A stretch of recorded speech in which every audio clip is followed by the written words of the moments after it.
पांडे पंडित की बातों में एक बार आपका फिर से स्वागत करता है। जय श्री राम और राधे राधे के साथ। दोस्तों, किसी ने बहुत खूब कहा है कि मैं निकला सुख की तलाश में, मैं निकला सुख की तलाश में।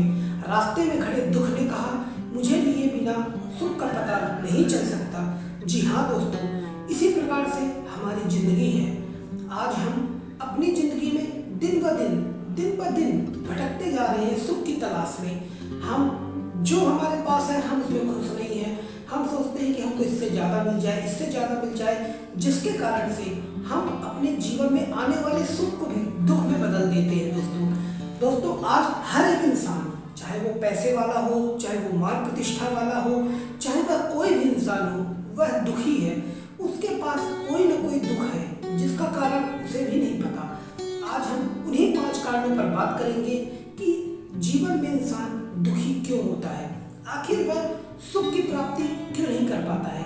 तो चलिए करते हैं वीडियो की शुरुआत हर हर महादेव के साथ।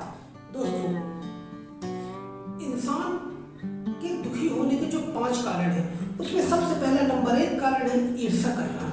देखिए दोस्तों, आपके पास जो है आप उसमें खुश हो नहीं, दूसरा आपसे ज्यादा पा रहा है, आप उसको देखकर जल रहे हो।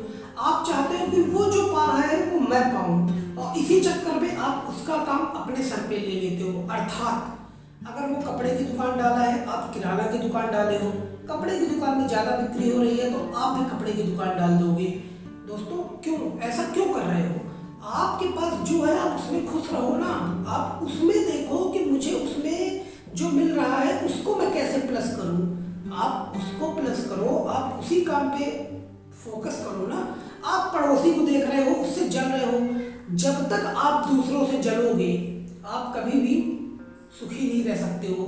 आप जब तक अपने घर को नहीं देखोगे आप खुशी नहीं रह सकते हो, आप सुख की प्राप्ति नहीं कर सकते हो। दोस्तों मेरा सभी से निवेदन है, कोई भी हो ईर्ष्या करना छोड़ दे, अपने आप जीवन में सुख आ जाएगा। नंबर 2, किसी दूसरे से ज्यादा उपेक्षा कर लेना। हम दोस्तों सपोज करिए आपका कोई दोस्त है, आपने उसको बोला कि भाई तुमको ये काम करना है। अब आपने तो उसको बता दिया, लेकिन वो अब आपका काम कर रहा कि नहीं कर रहा। अगर वो अब आपका काम नहीं कर रहा है तो वहां पर आपको दुख हो रहा है कि यार मैंने तुझे एक काम बोला तूने वो भी नहीं किया। सेम यही चीज हमारी जिंदगी में हो रही है। हम दूसरों से इतनी ज्यादा उपेक्षा कर लेते हैं कि हम उनकी उपेक्षा के कारण अपना नुकसान कर रहे हैं, और जो काम वो नहीं कर रहा है या हम जो उससे उपेक्षा लगा के बैठे हैं वो हमको नहीं मिल रही है, हम दुखी हो रहे हैं। दोस्तों दूसरों से उपेक्षा करने की क्या जरूरत है? आप अपने आप में सक्षम बनो ना। आप अपने आप में पूरा करो वो काम, ऑटोमेटिक आपके जीवन में सुख आ जाएगा। करके देखो, नहीं आए कमेंट बॉक्स में आना, बोल के जाना। नंबर 3 और सबसे महत्वपूर्ण पॉइंट, अपने आप में अपने बारे में सोचने के अलावा दूसरों के बारे में न सोचना। दोस्तों आज की इस भीड़ भाड़ की दुनिया में ना, इस व्यस्तता की दुनिया में हम केवल अपने बारे में सोच रहे हैं। हमको दूसरे के बारे में कुछ सोचने का समय ही नहीं मिल रहा है। जब आप किसी दूसरे के बारे में सोचोगे, जब आप सोचोगे ना कि वो दूसरा आदमी है, उसको परेशानी है, मैं उसकी परेशानी किस प्रकार से दूर करूं, ऑटोमेटिक आपके जीवन से दुख की जो सुई है ना वो गायब हो जाएगी, दुख का कांटा चला जाएगा, सुख की प्राप्ति होने लगेगी। किसी दूसरे के लिए समय देकर देखो, किसी दूसरे के लिए थोड़ी सी काम कर कर देखो, आपको जो सुख की प्राप्ति होगी ना, वो जीवन में आपको सुख की प्राप्ति माला माल मिलियन बिलियनियर बनने पर भी नहीं होगी। अंबानी अडानी भी आज दुखी है, क्योंकि उनको लगता है कि मेरे से आगे अंबानी है, अंबानी को लगता है कि मेरे से आगे कोई दूसरा है।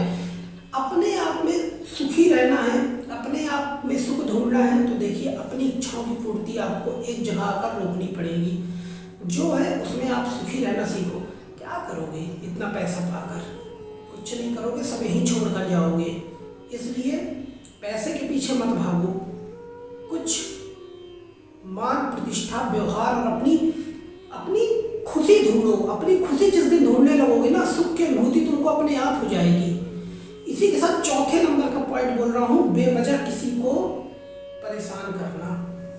इंसान जब किसी को बेवजह परेशान करने लगता है, अर्थात वह यह देखता है कि अगला आदमी मेरे से दब रहा है, अगला आदमी मेरे से कमजोर है और वह उसको परेशान करने लगता है। अगर आप किसी को परेशान कर रहे हो ना, तो कहीं ना कहीं वो विपरीत होकर आपके ऊपर जरूर आएगा। आपके ऊपर उसको परेशान किया गया पॉइंट जो है वो आपके ऊपर जरूर आएगा और आप भी परेशान होंगे। और आपको जो दुख मिलेगा ना, वो दुख आपको जीवन में कभी नहीं मिलेगा। इसलिए कभी भी किसी बेजुबान को, बेसहाय को, गरीबों को परेशान मत करो। सुखी रहना है अपने आप को, तो 5वें नंबर का पॉइंट बताता हूँ, मान लोगे जीवन संवर जाएगा, नहीं मानोगे नहीं संवरेगा। खुद को बदलने की कोशिश करो। ये पॉइंट बताने से पहले एक बात बोलना चाहूँगा, फूल की तरह बनो जो कभी यह नहीं सोचता कि मैं बारात में जा रहा हूँ या जनाजे में जा रहा हूँ। फूल की तरह बनो जो कभी यह नहीं सोचता कि मैं बारात में जा रहा हूँ कि जनाजे में जा रहा हूँ। अर्थात उसको नहीं पता है कि वह सुखी है कि दुख में जा रहा है कि सुख में जा रहा है। इसी प्रकार से आप अपने आप को बदलने की कोशिश करो। जिस दिन आप अपने आप को बदल दोगे ना, जिस दिन आप अपने मन से ये सब चीज़ें निकाल दोगे ना कि यार वहाँ मैं जा रहा हूँ, वहाँ मेरा कोई प्रॉफिट है, वहाँ मैं जा रहा हूँ, वहाँ मेरा कोई लॉस होने वाला है, जिस दिन आप अपने मन से ये चीज़ें निकाल दोगे, उस दिन आपका जीवन अपने आप संवर जाएगा। दोस्तों, इसी के साथ मैं करता हूँ वीडियो की समाप्ति, लेकिन आपसे यही बोलूँगा, जीवन में कभी किसी से ईर्ष्या मत करना। ईर्ष्या करने वाला व्यक्ति जीवन में कभी भी सुखी नहीं रह सकता है। और सुख की अनुभूति अगर करना है तो जिस प्रकार से दूध जिस बर्तन में रख दिया जाता है और उस पर हम कोई दूसरा तरल पदार्थ नहीं डाल सकते, उसी प्रकार से दोस्तों, अगर हम अपने मन में अच्छे विचार, अपनी मनोकामना, अपने संतोष को, अपने भाव को अगर रखेंगे ना, तो कभी भी दुख हमारे आसपास नहीं भटक सकता। आजमा कर देख लेना, जो है उसमें खुश रहना सीखोगे, जीवन सुखी हो जाएगा, दुख की कहीं से भी कोई प्राप्ति नहीं होगी। जीवन का असली दुख केवल यही है कि हम अपनी इच्छा शक्ति को खत्म नहीं करते। कुछ नया, कुछ और ज़्यादा पाने की चक्कर में हम अपने आप को रोज दुख देते हैं। तो दोस्तों, करते हैं वीडियो की समाप्ति। बातें बुरी लगी हो तो क्षमा करिएगा। जय श्री राम, राधे राधे।